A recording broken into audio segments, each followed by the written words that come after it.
Welcome back, everyone, and welcome back to the final session of the day as well. And as I had mentioned in my opening comments today, we will introduce to the young guns from Chennai who are working day and night to make sure that you are safe from cyber attacks and other technological threats. It is that time of the event as well. Our final session, which is on understanding history and predicting the future, the art of data security in FinTech, will be moderated by Nikhil Jois, Head of Growth with Bureau. Nikhil is joined in this session by the up-and-coming startups or starlets of the FinTech in Chennai, Sundar Ganesan, Senior Project Manager at CaratLane, Sreekesh Krishnan, Co-founder with Oro, and Vishakha Gupta, Risk Manager with Jupiter. Over to you, Nikhil. Thank you so much, Amit. It's amazing to be speaking about this topic as sort of the last topic of this evening in the micro experience in Chennai. The saying today is that every company is becoming a FinTech and that everyone eventually becomes a FinTech. But one of the core things about financial services in general that we see is there is this fine balance between how risk is taken care of or fraud is taken care of versus concentrating on growth, because in most board meetings, in most sort of the PR that you see, it's not the fraud or the risk that you see. We're actually working in the background, but what ends up happening is you hear about GMVs, you hear about revenues, all of that sort of stuff. And thankfully we live in an era where data security has become super important, both from a consumer perspective as well as from an organization or a merchant perspective, which makes this a super relevant topic. At Bureau, we are very serious about all things identity, risk and fraud, and I've had the pleasure of working with all three of you, in fact, in different capacities, and I've known you most of you for a very long time as well. I'd love to sort of start off by putting my friend Sundar on the spotlight here. Sundar, if you could give a little bit of a background about your journey so far in product management, and while FinTech wasn't a term that was introduced back in the day when we were doing product, it is today, and I think everything, irrespective of what you do, ends up sort of ballooning into FinTech. Would love to get to know sort of your story, your journey a little bit, and I think our audience would find it interesting to see how sectors that you don't technically think of as FinTech per se still have identity, risk and fraud related problems, and the ways in which you solve them using sort of past behavior, past data, historical evidence, all of that sort of stuff. Yeah. Thank you, Nikhil. That makes me feel very old. So, hi. My name is Sundar. I currently head the product at CaratLane. I take care of the new initiatives at CaratLane. So one of the things that we have recently launched is a fine rental jewelry called Odd-On, which is based only in Mumbai right now, where you could rent fine jewelry for 500 rupees. And I used to take care of products at Matrimony before this, and there are very interesting scenarios of risk and identity there at Matrimony. One of the common patterns there you would see is UK doctor scam, right? You would have seen a lot of this on the paper, which is basically a guy or a girl claiming themselves to be a UK doctor, and then they'll try to woo the opposite gender, and the discussion would happen for a period of 3-4 months, and then the guy or girl would say that I'm coming to India to meet you, but I've got something for you. I got caught at the customs, and they would end up, the opposite gender would end up spending money or giving that money as a customs duty, and then that it becomes a scam. This is a very common scam that happens across all matrimony portals. So it's a classic case of sort of social engineering, right? Like somebody is impersonating and somebody else, or maybe it's even a fake identity essentially. It's not even a real, it's a synthetic identity that's created. Correct. And then there's a social engineering angle. And would love to know sort of from your perspective, at whether it's at Matrimony or other companies that you've sort of worked at, products you've built, when it comes to these frauds and scams, is the financial sort of hurt worse, or is it the reputational loss that companies care about more? Where does that sort of fall, See, at Matrimony, right, personally it doesn't affect their financial sort. It's more the reputation, because everybody goes and files an FIR or say that I've registered on so and so Matrimony and I met this person on so and so Matrimony. So that's the brand that gets affected personally. So, I mean, matrimony is a like 20-year-old company. When we had started, none of the sorts were there, and then slowly it became largely an online influence, and now today primarily online, right?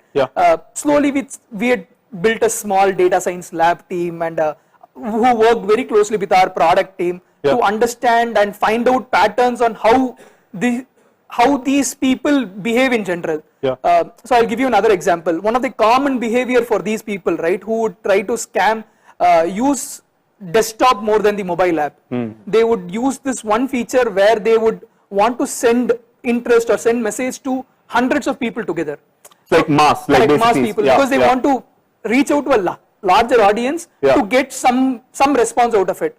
So we periodically keep checking. So one of the common parameters is like if somebody had registered with an UK and this country living in is UK and a doctor, we end up having them as a spam, slightly on the higher spam quotient. It's a risk profiling that we're sort of doing. No, and I think you bring up an interesting point about sort of the interaction between the offline world and the online world, right? Sreekesh, I know that ever since sort of Genie's journey and then you joining Dunzo and launching Dunzo both in sort of Chennai as well as Hyderabad, and I know very well that, you know, when you were working on Dunzo Cash, there were a bunch of things that you saw that were super interesting that, you know, people wouldn't think of, and I think it's always a cat and mouse game, right? Like fraudsters are always one step ahead, and it's just about us sort of catching up with them. Could you sort of give us an outline of sort of your journey, starting with perhaps Genie and now up to Oro, and you know, you do a whole bunch of stuff around one of my favorite metals, but would love to hear from you. Yeah, of course. Hi guys, this is Sreekesh here. Right now I run this company called Oro. I used to work in the growth team of Dunzo. We used to run Chennai as well for Dunzo. Primarily when I joined about a couple of years back, we used to have this concept called Dunzo Cash, which was pretty new in the market. It was a referral program for people to basically refer their friends on to joining the platform of Dunzo, right? Ideally, like when they started, the program was pretty open-ended. Like we used to, like every time you refer someone, they used to get, let's say, 50 rupee Dunzo Cash, like 100 rupees worth Dunzo Cash, which they can use on subsequent orders. This looked like a great channel for user acquisition. To be honest, I think it was one of the biggest channels for user acquisition because nothing's better than referral, right? But what happened was people starting to game the system by referring or doing fake referrals in itself, having multiple profiles in the same device, having multiple users that they know and they basically refer each other and start going on the platform, and then the partners themselves started scamming the profile by basically scamming the program by referring themselves onto the platform and stuff like that. So it's a collusion between different stakeholders within the ecosystem. So this was again to come on Sundar's point, this was a financial risk in itself, not just for the company, but also for the merchants who were on the platform, right? Because they were the ones that actually giving the sales for the kind of orders that were going on. So we then looked at the kind of restrictions that we can start putting on the kind of referral program that we have. We started introducing Dunzo Cash expiration dates, which basically said you can start using the cash after, let's say, the first 3 orders only. You can use it only for your first order or only for your second order. And if you've already referred up to 25 people, you get this much Dunzo Cash. And like these kind of restrictions that were brought in were basically a little bit hard on the growth part of things. But again, coming to risk, I think it is better for the company to scale, I think, when you have these restrictions in place. And right now, what Dunzo Cash is, I think, is great on how it has evolved from the product that we eventually launched in in 2019 to what it is right now. So moving from the hyperlocal industry to coming to a fintech industry, right? We work with gold loans. We provide gold loans at doorstep. And gold loans is a market in which people have gold loans and they keep jumping from a gold loan provider to another provider, and we call these takeovers, right? This another kind of fraud or risk that we keep facing on base of history of gold loans that they have had. If a user has had at least 3 gold loans in their portfolio before, that usually means they use money from another player to basically close the existing gold loan and just jump from one place to another. While this might not cycling credit cards, exactly, and it's like a loop, right? They will never get out of that. And the renewal, so basically the tenure kind of gets renewed over entire, let's say, 3 or 4 year period, and eventually when they get to a no point of return where they can't pay back the loan in an amount, they basically have to auction off the gold, right? So eventually it is a risk on the part of the customer in itself because you're going through the entire process. But again, this is how the market functions. But and from what you've sort of learned, is there intent to defraud, or are they forced into that corner? The gold loans are itself considered as a stigmatized product, right? Like people look at gold loans as one of their last resorts of credit, which is something that needs to be changed in the market. So when people, there are people who basically game the system, who want to just keep moving from one player to another, looking at better interest rates. But there are people who genuinely are needing of credit. When that happens, it's okay because you didn't really have any choice, and because gold as a security is there, so you can eventually liquidate it to get the money back. But again, the kind of games that you see when that happens, like when they want to jump from one player to another, is a kind of risk that we face on a daily basis. Yeah. No, and I think that's a great segue into talking to Vishakha, because Vishakha, we've known each other for a little over a year now, and I know that perhaps when we first met, you were super new to, you were not new to risk, you've done risk before in a different avatar, but at Jupiter, the kind of risk assessments you do and the kind of rules that, Sundar and Sreekesh were talking about, you've had an instrumental role in sort of setting up these risk rules, decision engines. Could you sort of talk to us about sort of your journey and how it sort of evolved and how iterative this process of rule setting is? Is it first principles? What do our audience members not know about this in an obvious way? Yeah, all right. I mean, a little bit about my journey, before that is, you're right, like I did not really start in the retail lending space. I've been in the risk space, but I was working in the banking regulatory sector. So my customer there was the bank, right? Now in the retail space, it's an entirely different ball game. And why it's super iterative is that you have thousands of customers and different experiences there. So you cannot really, you're really catering to almost each customer's need in a different way. Now, of course, when it comes to like the whole part of like building rules, why it's like super iterative is because a lot of it when you're building initially, you really do not know what the rules are going to like look like. You don't really have any data to begin with, right? So it's a very super iterative. There's a cold start problem, basically. Absolutely. Yeah. So it's a mix of what your intuition is, a bit of industry knowledge and expert judgment to begin with. Having said that, as you scale, you really care about the customer experience. So your rules cannot really, be, they have to really be well thought through. In that sense, whenever today we build rules, we have to really revisit them almost like every week. We're looking at how well the rules are performing. You really care about the false positives because that's where, that's where the customers are really hit, right? You really don't care about the friction that you're causing in a bad customer's journey. What you really care about is my rule affecting a good customer? So that's because that's strategic friction. If there's a bad actor, you do want them to go through a little bit of friction and make it hard. But Sreekesh, to sort of put you on the spot here, right? Like the untold sort of joke within the risk and fraud community is that the biggest enemy of risk teams is the growth team, because the growth team has these big, hairy, audacious goals of hitting X revenue, Y GMV, app downloads, all of that sort of stuff. And for lack of a better term, when there's a fire, the people pouring the gasoline are the growth teams, right?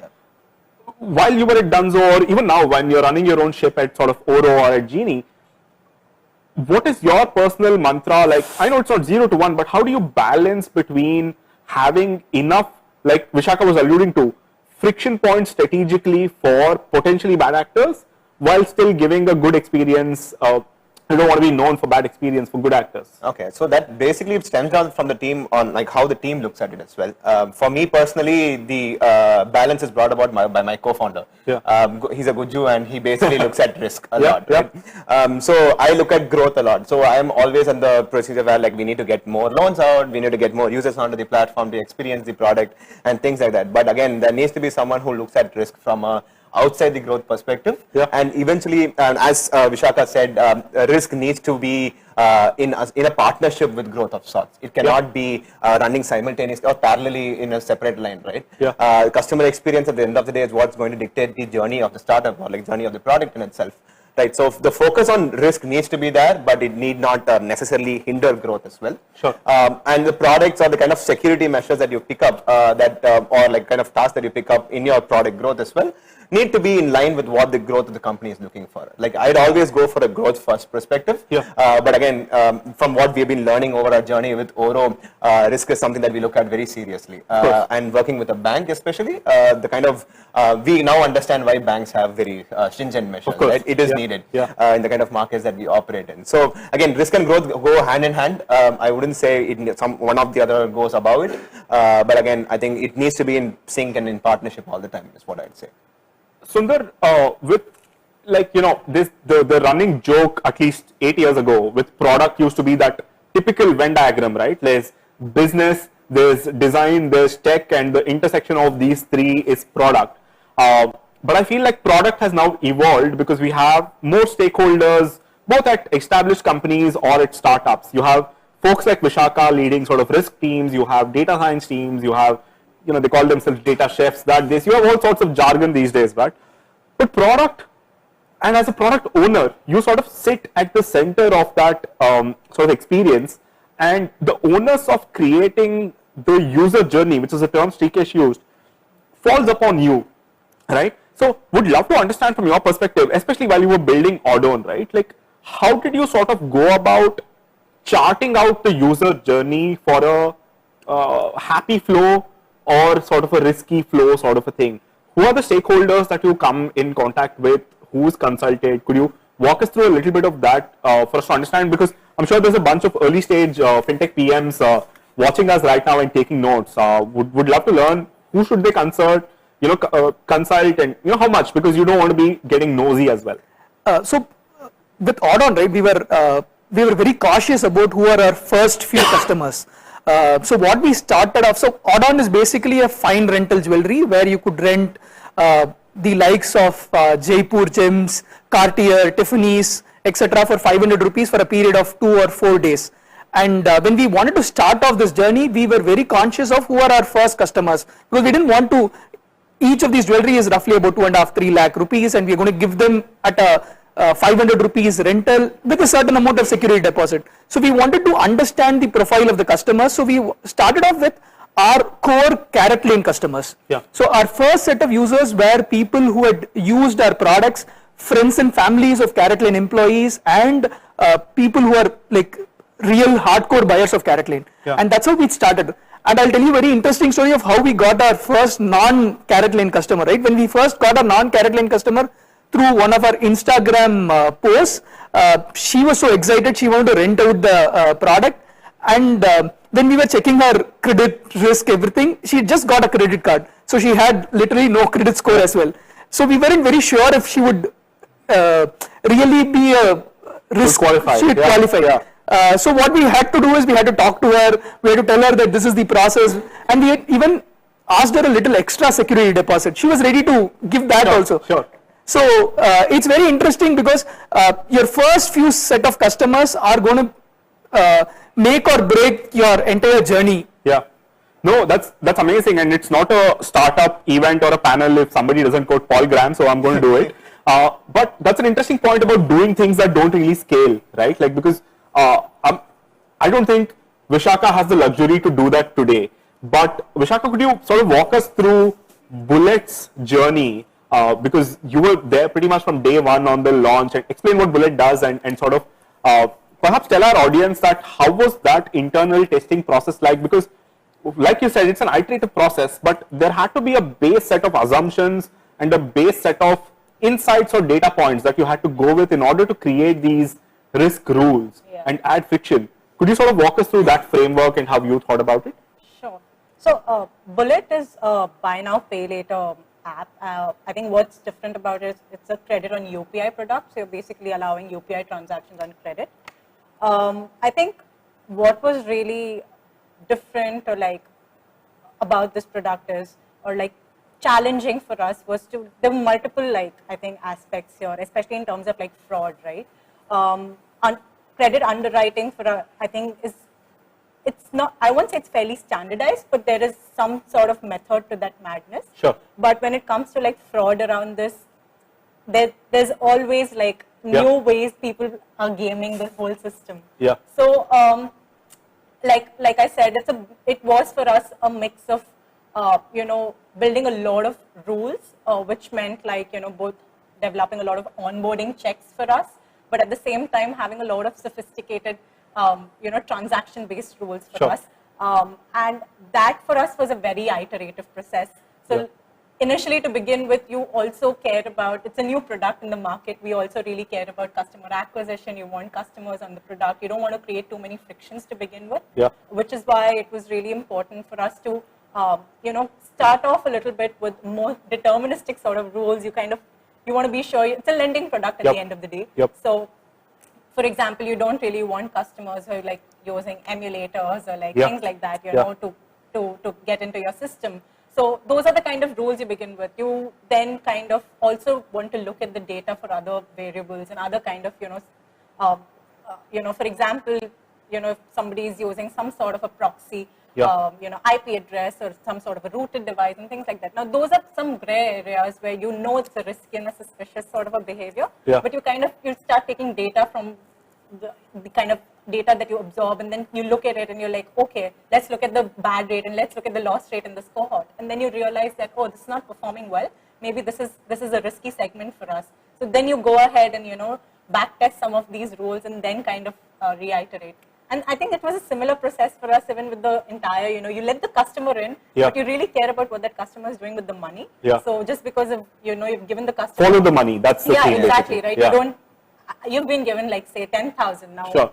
I don't want that 10,000 to be spent at one go, like event or in one go. So those, what kind of frictions do you want to create? So I think one of the things that for us was a bit of an iterative process was to begin with, like we had like created, all frictions were like they were common across all customer segments, which I think was a pain point because there are these really amazing set of customers and you don't really want to place those frictions. No, I remember that era. We worked very closely with you then, and I think the number of insights you were getting even from bureau then was pretty overwhelming. You had so many things. Absolutely. And it was almost magical to see you and your colleagues sort of work with us on culling out these insights and putting them together in such a fashion where I think the experience for onboarding has changed drastically from, say, December last year to today. For sure. It's completely different, right? But you bring up an interesting point about credit having a correlation with risk in some cases, but in some cases not. Sreekesh, you must see some sort of new to credit or thin file sort of customer, so to speak, right? Like where you don't really have too much data to go on with.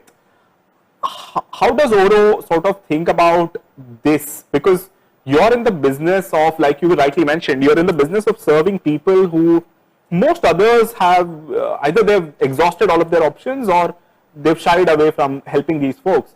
How does that NTC thin file segment look for you? How do you profile these users? So that's the advantage, right? That the mode that we work on itself is secured lending. So the advantage of having a secured asset and the secured asset being gold in itself is that we can go a little bit easy on the underwriting part, right? We still do a risk profile on our customers, but again, because we have the India's best secure asset that's there on the books, we don't really do that much of an underwriting. But again, what is really interesting for us as a company is to create a profile for the person who's taking a gold loan, right? This is something that doesn't exist in the market. People don't know who are the kind of users who actually take gold loans. There are traditional NBFCs like a Muthoot or a Manappuram who've been doing this for like decades together and centuries actually. But again, there is not like a single profile created or an identity created for a user who takes a gold loan. It doesn't necessarily need to be someone who's exhausted all credit options alone. There are customers who take loans out for working capital requirements. This might be easier for them to get rather than going ahead and getting an overdraft from a bank. For example, standing in queue in a bank and going. And the advantage of a gold loan not necessarily affecting your credit score as well is pretty great in the market, right? So what we do as a company, right, is we basically create a profile for every customer that we acquire. We do customer surveys. We actually have our product team go and visit a bunch of customers every quarter. try to understand what their spending capabilities are, where do they use the money that we are giving them, what kind of what the income is looking like for them, and also, so we've realized that there are two kinds of customers. One are people who are into business who really want gold loans for their working capital, and these kind of customers will stick to you for a long time, like they are retained customers. Sure. The other kind of customers are the ones which are in middle or low income range, who don't have any other options. They don't have a credit card. They don't have like a buy now pay later option enabled for them. These are new to credit customers, right? Yeah. So these kind of customers will use gold because they have gold given to them during marriage, or they have gold from ancestral heritage and things like that, right? So the kind of profile or identity creation is what I think makes or breaks the fintech market in general.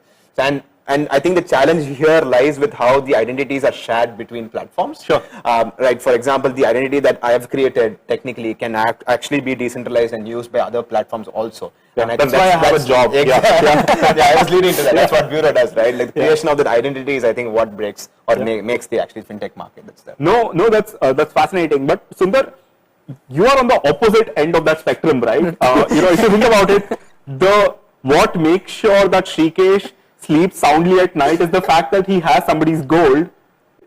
You must be taking melatonin pills left, right, and center because you're giving away gold to somebody else, and it's a real asset. It's a real world asset. My crypto friends might disagree, but it is, right? How do you sort of go about it? Because, like you mentioned, right, like one of your first customers, new to credit, you can't really continue to do this given the kind of backing you have, your partnership with Tanishq, your CaratLane, all of that sort of stuff. It's not scalable for you to call and survey every customer. How do you sort of think about when things go wrong? Is it just a mathematics problem? Is it an operations problem?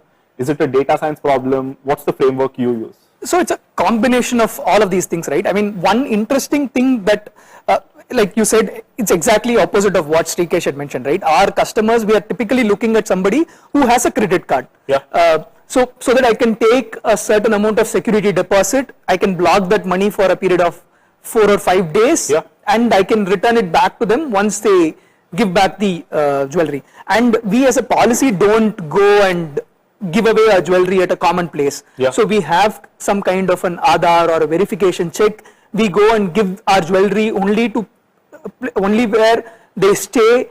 We do some kind of verification there at their place, and all of these verifications. So using the India stack. Correct.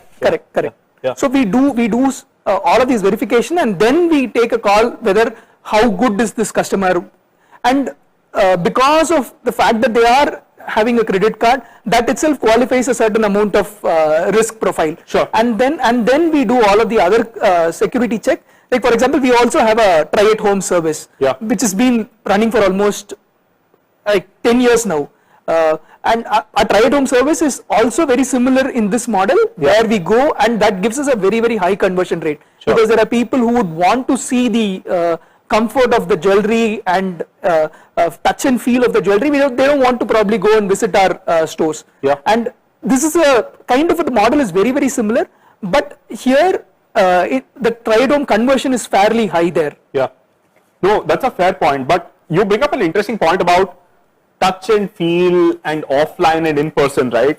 I want to take a moment to just take the moment in that it's been a couple of years since any of us have been on offline panels. We're all doubly vaccinated, and things are relatively safe now that we can sit in a setting like this and have a conversation.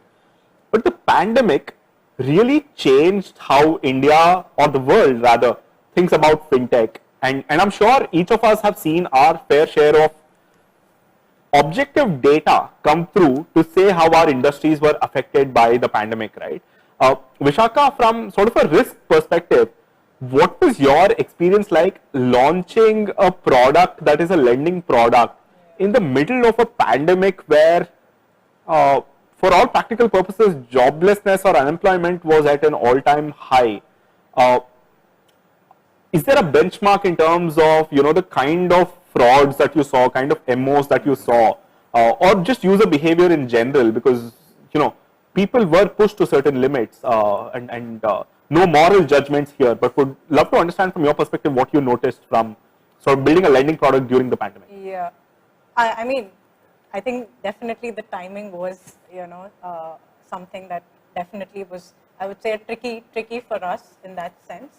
I think having said that, I think that's where, luckily enough, fortunately enough, it was our underwriting policies to be really sure, even around the fraud policies and the credit policies that we have to, they had to be really robust for us to work.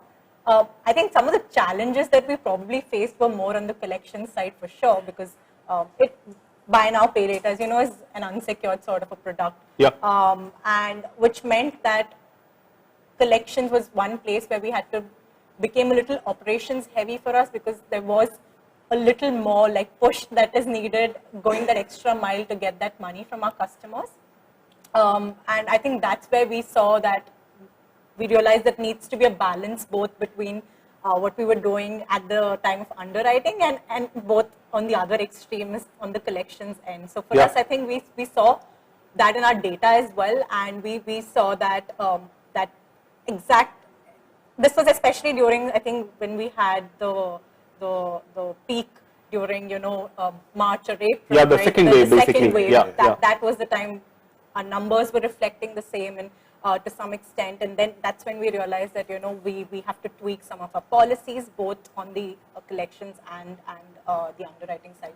And thankfully enough, I think that really helped, and you know, in the cycles that we saw ahead after that, you know, we did see the impact of it, things stabilizing after that. No, that makes sense. And you mentioned operations, right? Like that's the key word in an offline world. That is, it's really difficult to even go meet your family that's a couple of kilometers away. Sreekesh, while I know that Oro is not even remotely as ops heavy as some of the traditional players in the gold loan space, by startup standards, you still have a slightly higher, probably among the four of us, even though we're different ages of companies, you probably have more ops people, with the exception of your offline stores, of course. How did you see the effect of the pandemic on your operations, and also in general sort of behavior patterns that you can today use post-pandemic, if I may use the term, to build your rule engine, to, you know, sort of fuel your growth? Okay, so the gold loan market was something different, was actually affected different by the government in itself. The RBI brought out a rule where, like the existing rule is where you can lend up to 75% of the gold value. Due to the pandemic, the RBI realized that people needed more credit and increased this to 90%. And this was active for one financial year, from March 2020 to March 2021.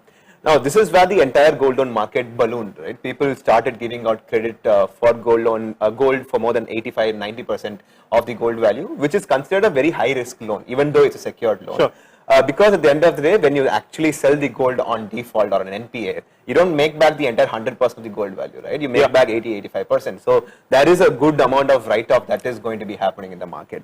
So this is so we launched in January this year, which was just before the second wave. And while February was a great month for us, March and April is where we actually saw bad months for us. Basically because our entire system is operation intensive. Yeah. Like you rightly said, we do have a great ops team which actually goes to users' houses themselves, and to value the gold and do the entire gold loan process in the vicinity of the house itself. Right. So when that happened, and initially there was a huge scare of not letting people inside their house. Of course, That is a legit problem that we faced. And so the first things we did was, of course, getting our partners vaccinated and all that. That was our first things. And while the bank was still operating at about 20-30% capacity, we were trying to get to 100% capacity while the entire second wave was happening. Sure. Because we realized that this is when people need our help more. Right, during the pandemic is when people have more credit requirement, and that is when we need to be operative more. Right. So what happened was, when RBI didn't extend this 90% deadline in March 2021, they basically reverted back to 75%. Is when the market is seeing a little bit of NPA right now. All players who gave out more than 85% over the first quarter of this year are facing a lot of NPAs. I think if you can see in the market, about 15-20% of loan books who have been giving out last year have been seeing default rates. This is majorly because customers got extra money, that is more money than they actually required, and they're not able to pay back, right?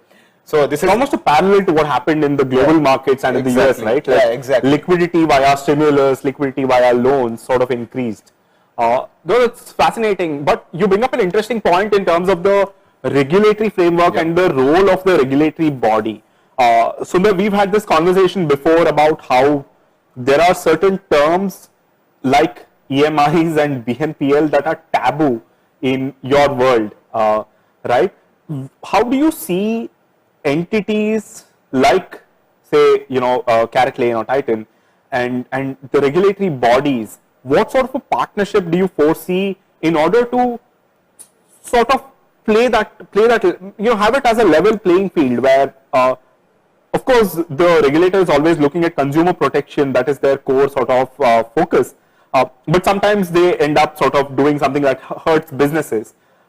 Is there a partnership model? Are you at loggerheads? How do you sort of think about working with regulators on changing the landscape itself, because they wield a lot of power actually? How do you sort of think about that in your industry? Yeah, so EMI for gold is a challenge, right? RBI doesn't allow that. So one of the things that we kind of do, which is basically Tanish does a golden harvest scheme. We also have a plan of purchase where you pay for 6 months, and at the end of the 7th month, we as a company give you 30% of what you had paid for a month. So it's a chit fund model for gold. It's chit fund model for gold. Yeah. I mean, it's an equivalent of an EMI, but you don't get it on the first day. You rather get it on the 7th month. Sure. So that is like technically an SIP, right? Yeah. And then there are now digital gold. There are DigiGold SIPs that people start off. So that is also a new model that is happening. I mean, that's in a way, this is revolutionizing the way we see people buying gold. Overall, because the ticket sizes are fairly very high, right? People who would want to invest would probably start off with a small amount and then do it over a period of 6 months or 9 months, and then at the end of the 9th month or 10th month they buy this gold. Got it. Vishakha, in terms of compliance and risk, right? Like, while to the average Joe they seem like the same thing, they actually aren't. They're fairly different, and you've sort of seen both sides of the coin. Compliance is something that you can never you don't have much control over it. The regulatory body tells you what to do and you have to end up doing it. Very small leeway for any creativity there. Risk in general and fraud prevention in general is a very creative field, right? Can you paint us a picture in terms of the conversations that you've had internally, whether with compliance folks, or even the conversation like how your mindset has changed coming from sort of a compliance-ish background to a risk background? Which do you feel is a more blank canvas? How do you sort of think of that framework between where does compliance come in and where does sort of risk take over? Yeah, that's an interesting question. When I was working in my previous roles, I was deploying Basel II and Basel III solutions at banks, right? Now that's more of a compliance sort of a thing, even though you're still dealing with credit risk and fraud risk. But I think there the problem and the solution both are pretty well defined in that sense, right? The solutions are also pretty standardized, what you're delivering to the banks, because those are mandates that are coming from RBI and other regulators.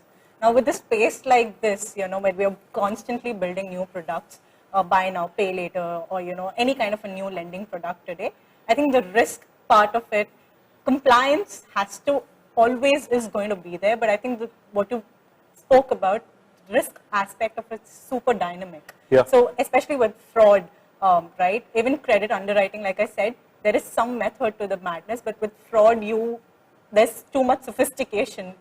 That's why even today, when I'm working on Jupiter, the approach towards just building a framework is that that you at no point of time you can ever say that there's going to be 0% fraud. So there's no silver bullet. There's no silver bullet. So you really have to think at a framework level and think about what possible scenarios could you see, and really think of the worst scenario that's possible, and think of controls from there. Yeah. This is what could possibly happen in, say, first-party fraud, or what could happen, say, in the third-party fraud and identity theft. You're thinking about how do you triangulate an identity. You guys were discussing about NTC. How do you establish the identity of a person when you don't have enough data about that person? So, those are the kind of problems where you have to first think at a framework level, and then start really solutionizing. So, I think the solution is constantly evolving, but I think in the compliance space, it's pretty standardized in that sense. Sure, completely fair. And the other thing, and because we're talking about user data here, right, like in insights, whatever said and done, there's always, and you know, we're recording this on a day when perhaps one of the most infamous companies in the world when it comes to user data and privacy just rebranded in order to get rid of that tag, right? But Sreekesh, you've sort of dealt with certifications, compliance, you know, whether it is ISO 27001 or SOC 2 or all of these things. In your mind, what do you think is, you know, do you see that as a responsibility as a founder to your users, that this is the bare minimum hygiene that you have to do? And have you noticed either your partners or users trust you more because you've gone through this sort of VAPT tests and SOC 2 and all of that sort of stuff? Where does sort of cybersecurity sort of come in? Okay, so cybersecurity was something that was, I'd say, imposed by our banking partner initially when we started, right? And I was pretty blind to the entire ecosystem in general because I don't come from a fintech background, and I was really blind to that. But actually, when I started getting into the entire ISO controls, we had implemented, I think, close to 146 controls, if I'm right, in the as part of the ISO 27001 protocol, right? We realized a lot of things that the organization has to go through in terms of data security, and this is something that the customers and our employees in itself value a lot, because when we tell them that your data is stored in secure buckets and we don't share your data with anyone and at all, and only with our partners because it's licensed and things like that, right? This is extremely, it provides a sense of trust. Like, for example, putting out an ISO certified tag on the website, I think even Jupyter does it, is something that gives an extra layer of trust for our customers. And if a company has gone through the entire certification process and through the audits that we have had over, let's say, 2 quarters, that basically means all the employees, all the departments, my co-founders, everyone in the organization is really aware on how data security needs to be done, and how data retention needs to be done. Like, the challenge here is not just about securing customer data, but is also the challenge is where not on removing the customer data when they leave the platform, right? This is something that I think we discussed before with matrimony as well, right?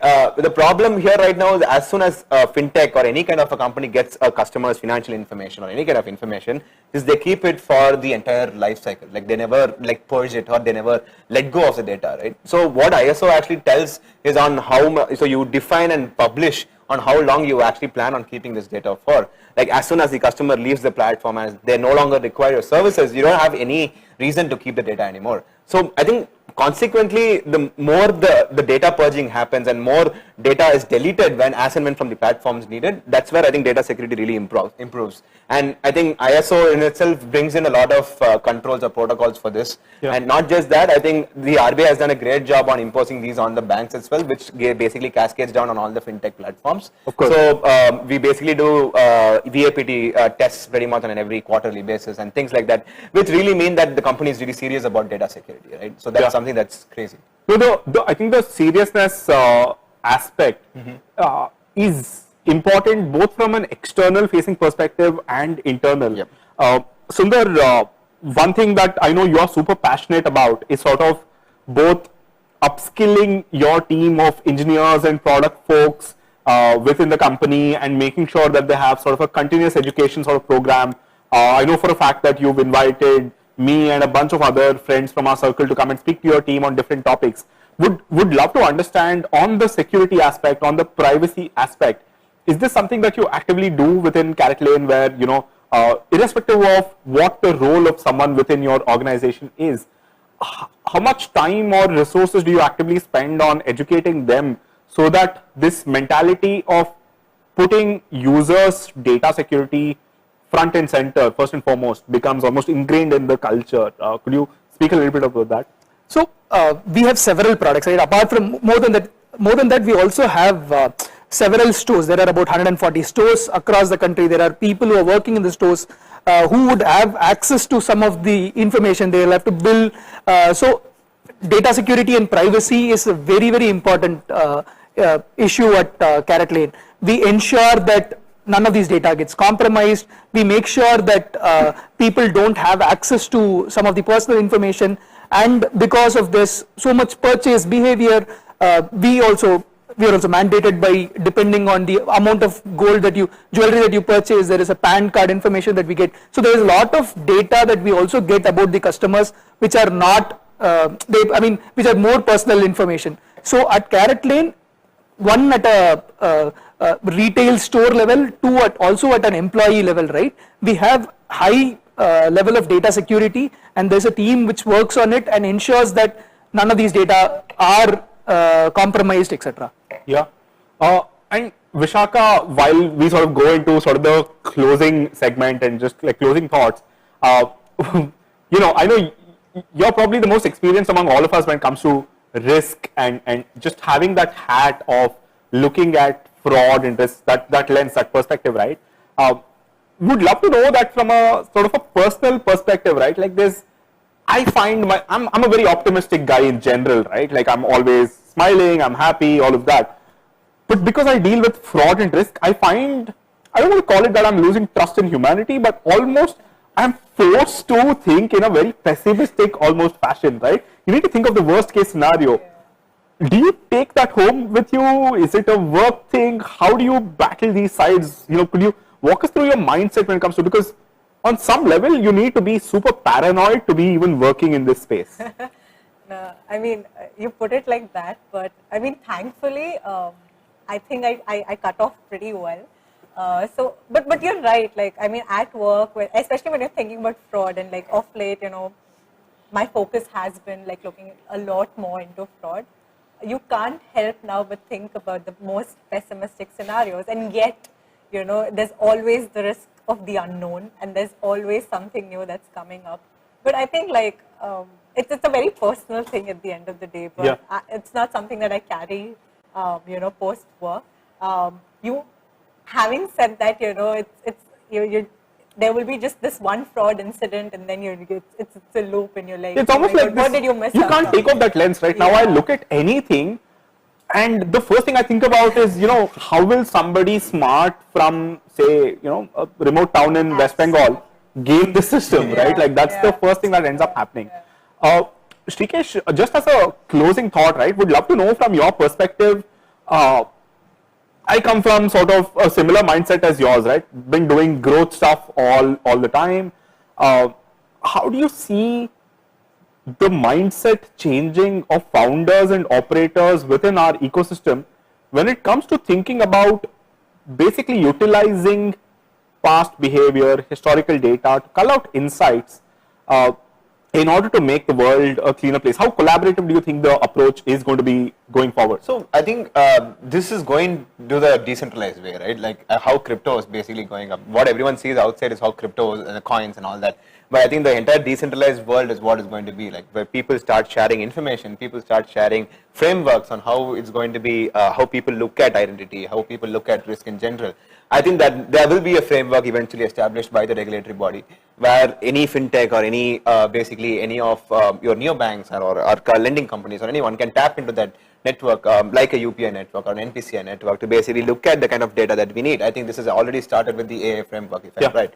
Right, people. So there needs to be like a mix of the CKYC and the AA framework. Eventually, is where people will start looking at identity, one identity online, and then every provider or a service provider or a loan provider or any kind of service provider will basically tap into that to assess what kind of risk or assess the kind of credit profile that you have for that customer, and then move it forward, right? I think till date, everything has been defined by how credit card companies operate, how banks operate on giving credit cards. But from now, I think the regulatory body has been doing a great job on building out these frameworks where anyone can sign up as a consent provider or sign up as a service provider and basically access data. So I think a decentralized approach is what will eventually happen. And not just these big banks or the big NBFCs actually running monopolies right now, like how it's happening. It's been happening for decades and centuries. Sure. No, and Sundar, you've seen multiple sort of industries, and you've seen people, both game systems and internal systems being built, right? In the near future, apart from sort of account aggregator and all of that sort of coming in, do you think, and I know for a fact that you are like a student of Web 3.0 and you know, you read up a lot about crypto and stuff. Do you see that helping or hurting sort of the risk framework in general? Do you think we're going to see more frauds, less frauds?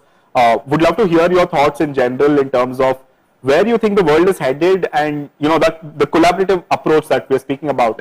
Do you see that happening across companies, both in the offline world and the online world, because you are sort of in the middle of that? Yeah, so like you, right? I'm also very positive. I also believe that the universe is much stronger than what you and I or the frauds think of. So I don't think that would be a challenge. Yeah, there is certain amount of risk in whatever. There are fraudsters who are trying to do several things, but I think that would still be an exception. Largely, the system is going to get matured, and as much as fraudsters are improving, I'm sure that the systems are going to get better, and then we'll be I'm sure we are in a better place. No, it's very robust. It's a cat and mouse game. It's fascinating.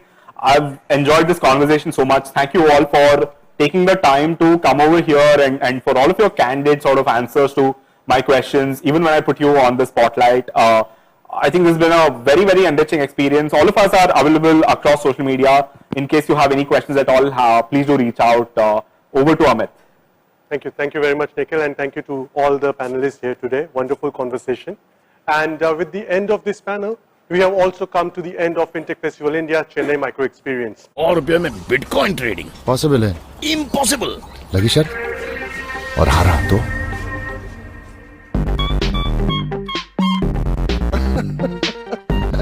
It's possible on CoinSwitch Kuber. Download करो और bitcoin में trading start. CoinSwitch Kuber, सिक्का चमकेगा. Cryptocurrency is an unregulated digital asset, not a legal tender and subject to market risks and price fluctuation risks. Where there is life, there is hope, there is meaning. But life has its downs as much as its ups. Life is about challenges. Life is about opportunities. Time for joy, time for celebration, and time to introspect. Thankfully, in every one of life's moments, and even beyond life itself, there's LIC. Where there is life, there's always LIC. Zindagi ke saath bhi, zindagi ke baad bhi. Welcome to Fago, a pioneer in the world of intelligent open finance. With our full stack open finance platform, we enable companies to understand their users' financial behavior across various use cases, making finance engaging and actionable. Fago's developer-friendly product stack helps clients with friction-free user onboarding and authentication using trusted account information. Connect and aggregate your users' banking transaction data from any source, either any of the account aggregators or directly from any core banking solution at flexible intervals. Enrich and categorize transaction data using machine learning algorithms to extract deep behavioral attributes of your users. Understand and act on real-time insights powered by your users' behavior for a variety of use cases ranging from lending, wealth, income verification, frauds, to even branding and marketing insights. Engage with your users by embedding our personal finance management SDK in your existing user-facing app to push positive financial habits and personalize financial insights to your users. If you are looking to engage or understand your user base's financial behavior to take informed decisions, Fago is your perfect partner. With a complete Fago suite, you can now capture what drives your users at every stage of their journey and use it to drive your growth. Plug into Fago and let us do the heavy lifting for you.